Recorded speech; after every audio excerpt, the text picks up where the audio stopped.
మిథునం వారికి గనక చూసుకున్నట్లయితే ఈ యొక్క పక్షంలో 1వ తేదీ నుంచి 15వ తేదీ వరకు ఉన్నటువంటి గ్రహస్థితి మీకు ప్రస్తుతం రాశిలో గురువు యొక్క సంచారము, 3వ స్థానంలో కేతువు, దశమంలో అధిక గ్రహాలు ఉన్నాయి. శని, కుజ, రవి. అయితే ఆ రవి 14వ తేదీ నుంచి 14వ తేదీ నుంచి 11వ స్థానంలోకి వస్తున్నాడు. ఏకాదశంలో శుక్రుడు, భాగ్యస్థానంలో రాహువు, బుధుడు ఉంటూ ఆ యొక్క బుధుడు మరలా మీకు 11వ తేదీ నుంచి దశమంలోకి వస్తున్నాడు.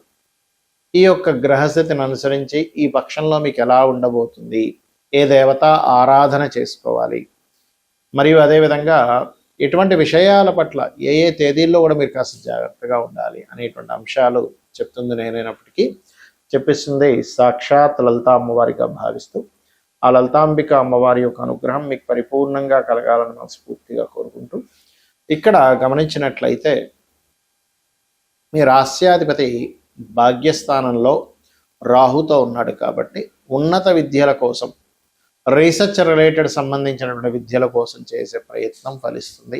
కొన్ని రీసెర్చెస్ కూడా ఫలిస్తాయి 11వ తేదీ వరకు.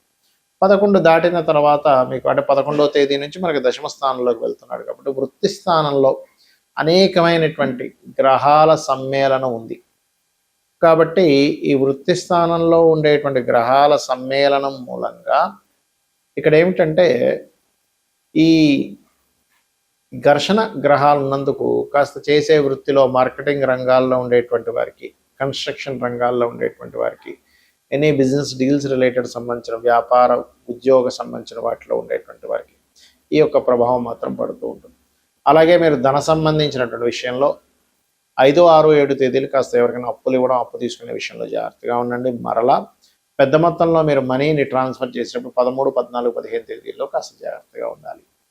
ఇక ఏదైనా ఒక ప్రయత్నం కానీ ఎవరితో ఏదైనా మాట్లాడేటప్పుడు కానీ కేతు 3లో ఉన్నందుకు ప్రయత్న లాభాన్ని ఇస్తాడు. కాకపోతే కొంచెం ఆ యొక్క మాట్లాడే విషయాల్లో కొన్ని అవతల వాళ్ళు మీరు ఒకటంటే అవతల వాళ్ళు ఇంకొక రకంగా అర్థం చేసుకునే ఛాన్స్ ఉంది. కాబట్టి ఆదివారం, మంగళవారం ఎవరితోనైనా కమ్యూనికేట్ చేసేటప్పుడు అంత జాగ్రత్తగా ఉండండి.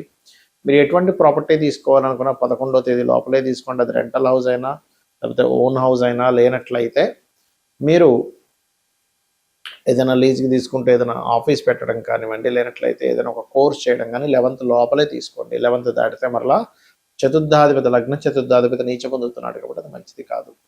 వివాహ సంబంధించిన విషయాలు, ఉద్యోగ సంబంధించిన విషయాలు అవకాశాలు వస్తాయి. వాటి మూలంగా స్ట్రెస్ కూడా ఎక్కువగా ఉంటుంది, గుర్తుపెట్టుకోండి. ఇక ఉద్యోగంలో అధిక ఒత్తిడి, అధిక శ్రమ ఉంటుంది. దీన్ని తగ్గించుకోవడానికి మీరు ఓం మాణిక్య ముకుటాకార జానుద్వయ విరాజితాయే నమః అనే మంత్రం చేయండి.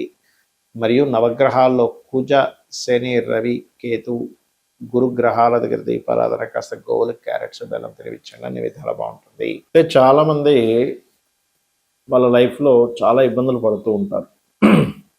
ఉద్యోగం రావట్లేదనో, వివాహం అవ్వట్లేదనో, లేకపోతే ధనపరంగా సంపాదన లేదనో, ఆరోగ్యంతోనో ఇలాగ.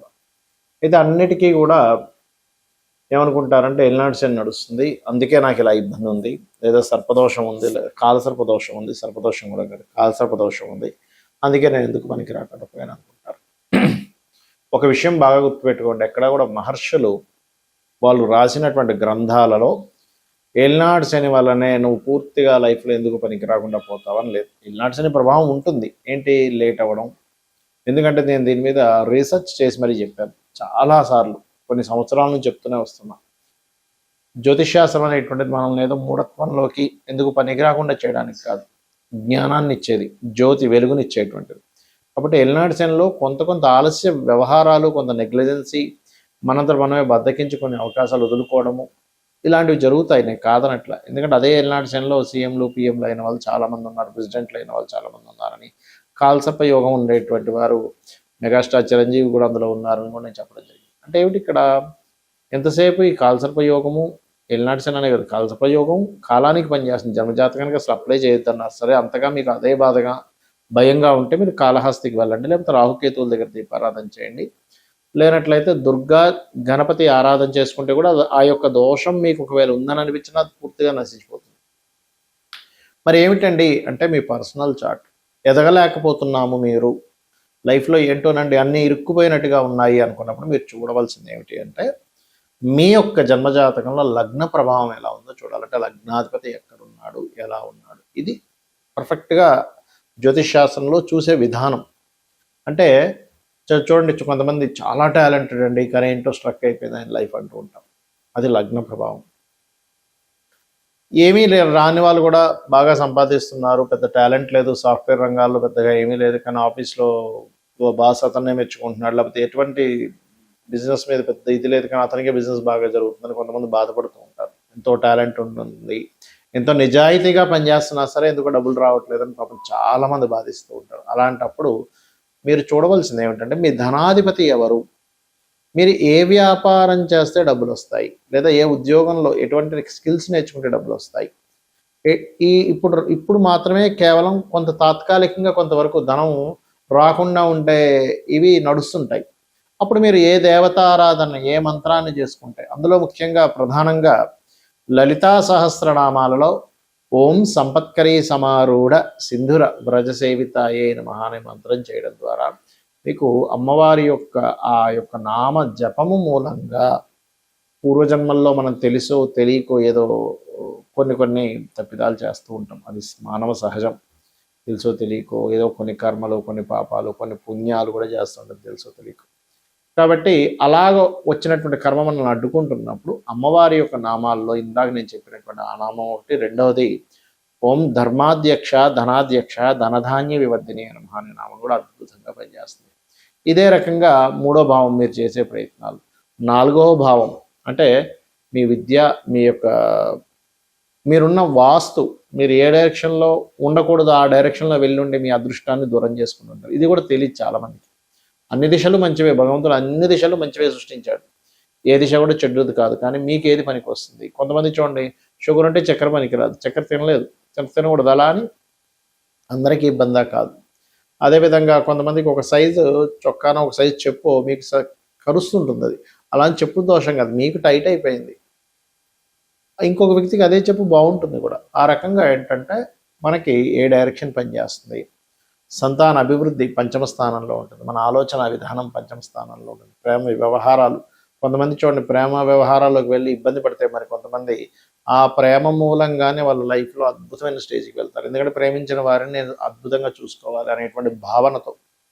ఫ్రెండ్స్ వల్ల కొంతమంది చెడిపోతే అదే ఫ్రెండ్స్ వల్ల కొంతమందికి అద్భుతంగా కలిసి వస్తుంది. అది పంచమ స్థానంలో ఉంటుంది.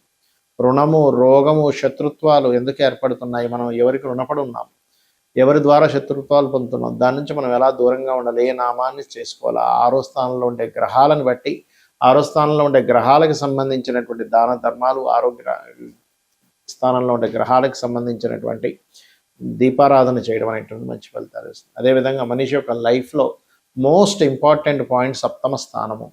ఇది వివాహ జీవిత భాగస్వామిని చెప్తుంది. ఎలాంటి వ్యక్తి వస్తారు, మీ కర్మలో ఎవరున్నారు, దాన్ని మీరు యాక్సెప్ట్ చేయాలి. అంతేగాని అలా అని మ్యాచింగ్ ఎందుకు చూస్తున్నామంటే అనిపించవచ్చు ఇక్కడ మీకు. ఎందుకంటే నాకు కూడా ఒకప్పుడు ఇలాంటి సందేహాలు వచ్చాయి. అదేంటంటే వివాహం అనేటువంటిది ఒక ఫ్రీ వీల్, ప్రతి మనిషికి 3 నుంచి 5 సార్లు వస్తుంది. ఈ మంచి సమయంలో నువ్వు ఎప్పుడు చేసుకుంటావో ఎంచుకొని చేసుకోవడం ముఖ్యం. అంతేగాని సర్లే ఎలా ఉంటే అలా ఉంది అని మనం అన్నిట్లో అనుకోవట్లేదు.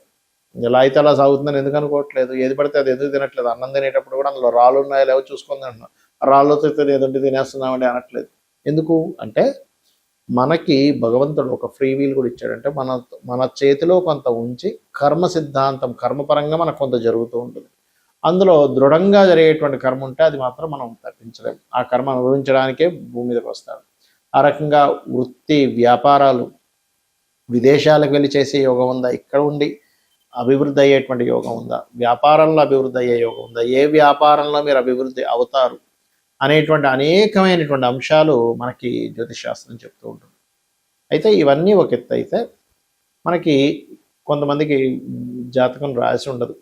అంటే పూర్వీకులు వాళ్ళకు అప్పుడున్న అవగాహన, అప్పుడు ఉండేటువంటి దీని పరంగా కొన్ని ఇళ్లలో వాళ్ళ డేట్ ఆఫ్ బర్త్ కానీ టైం కానీ నోట్ చేయలేదు. అప్పుడు ఏంటి పరిస్థితి, చక్కగా ఏమీ టెన్షన్ పడకుండా హ్యాపీగా ఉదయం నిద్ర లేచి కాలకృత్యాలు తీర్చుకొని దీపారాధన చేసి లలిత చదువుకోండి చాలు, ఇంకేం అక్కర్లేదు. లేదంటే నాకు విష్ణుమూర్తి ఇష్టం, చక్కగా విష్ణు సహస్రనామాలు చదువుకోండి. లేదంటే నాకు శివుడు అంటే ఇష్టం అండి, శివ సహస్రనామాలు చదువుకోండి. అంటే ఏదైనా ఒక సహస్రనామాలను మీరు కనుక రెగ్యులర్గా చేస్తూ ఉంటే ఆ యొక్క భగవంతుడు మనల్ని ఒక బిడ్డని తల్లి జాగ్రత్తగా పట్టుకెళ్తుంది చూసారా, చిన్న పిల్లగా ఉన్నప్పుడు అలా మనల్ని దగ్గరుండి తీసుకుని వెళ్తూ ఉంటాడు. ఈ యొక్క కర్మబంధాల నుంచి కానివ్వండి, ఈ యొక్క జీవుణ్ణి ఎలా దాటించాలో ఆయనకి తెలుసు. ఇక్కడ ముఖ్యంగా గోశాలకు వెళ్ళడము, నిత్యము దీపారాధన చేయడము, నిత్యము లలితా సహస్రనామాలు లేదా మీ ఇష్టదేవత ఆరాధన చేసుకోవడమే మీ యొక్క జాతక చక్రంలో ఉండే దోషాలను పూర్తిగా తీసేస్తుంది. శ్రీమాత్రే నమః.